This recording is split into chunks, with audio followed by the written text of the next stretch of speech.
2024 সন আজকের প্রধানমন্ত্রী সংসদ নেতা জড়িত।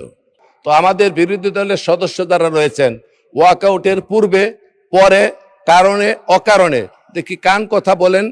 মাননীয় স্পিকার 1971 সন এর সাথে জিয়াউর রহমান জড়িত, 1975 সন জিয়াউর রহমান জড়িত, 1990 সন বেগম খালেদা জিয়া জড়িত, 2024 সন আজকের প্রধানমন্ত্রী সংসদ নেতা জড়িত।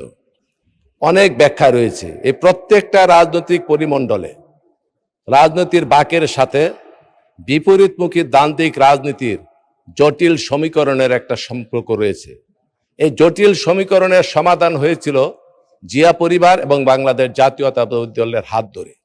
অতএব সংক্ষেপে যদি বলতে হয়, সামগ্রিকভাবে সমষ্টিগতভাবে জিয়া পরিবারের কাছে, বিএনপির কাছে গোটা জাতি, আমি ব্যক্তিগতভাবে এই সংসদ কৃতজ্ঞতা ভাষায় আবদ্ধ থাকার কথা।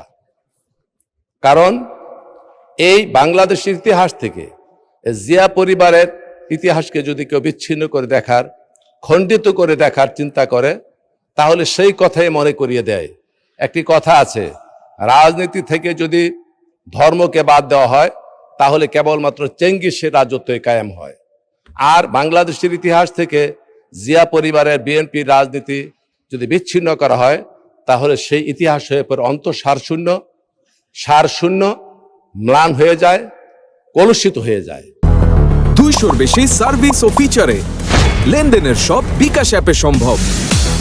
অতএব আমি আলাদা করে মহান রাষ্ট্রনায়ক জিয়াউর রহমানকে অভিনন্দন জানানো, বেগম খালেদা জিয়ার প্রতি কৃতজ্ঞতা পোষণ করা এবং আজকের যিনি জনগণের ভালোবাসার অর্ঘ্যমালায় গলায় পড়ে ভোটের মাধ্যমে যিনি এই সংসদকে অলঙ্কৃত করেছেন, সেই মহান নেতা মাননীয় প্রধানমন্ত্রীর আলাদা কোনো প্রশংসা করতে চাই না। কারণ এই প্রশংসার সাথে কোনো ব্যক্তিগত ব্যক্তি অথবা গোষ্ঠী জড়িত নয়, সমগ্র জাতি গোষ্ঠীর অহংকার এর সাথে সম্পৃক্ত। মাননীয় স্পিকার, জুলাই সনদ নিয়ে অনেক কথাবার্তা শুনলাম, অনেক কিছু শুনলাম, অনেক কিছু দেখলাম। আমরা এক সময় স্বৈরাচার বিরোধী আন্দোলনে যথেষ্ট ভূমিকা রাখার সুযোগ আমাদের হয়েছিল। তখন ফেসবুক ছিল না, এই সমস্ত ইউটিউব ছিল না, যার জন্য এই ইতিহাসগুলি ধারণ করা হয় নাই। তবে জুলাই সনদটা কোনো কথামালা রাজনীতি নয়, অথবা কোনো শব্দ চয়ন অথবা শব্দের সমাহার নয়।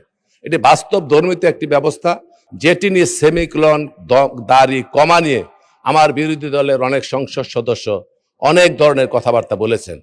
আর আমাদের এখান থেকে বলা হয়েছে জুলাই সনদের মধ্যে মানুষের স্বার্থ জড়িত, আকাঙ্ক্ষা জড়িত, রক্তের আখরে লেখা দাবি জড়িত।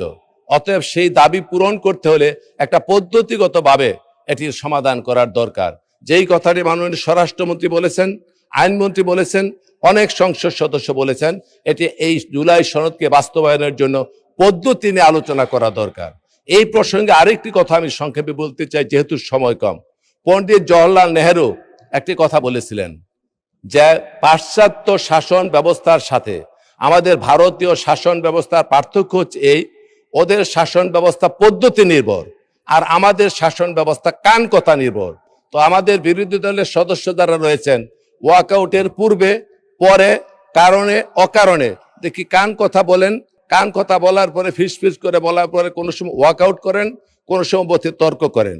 এই প্রত্যেকটি কান কথা নির্ভর। কাজে বাস্তবতে আসুন, সমস্যার সমাধানের দিকে যাই, যাতে মানুষের আকাঙ্ক্ষার পরিপন্থী আমরা কোনো কাজ না করি, সেই জন্য লক্ষ্য রাখবো।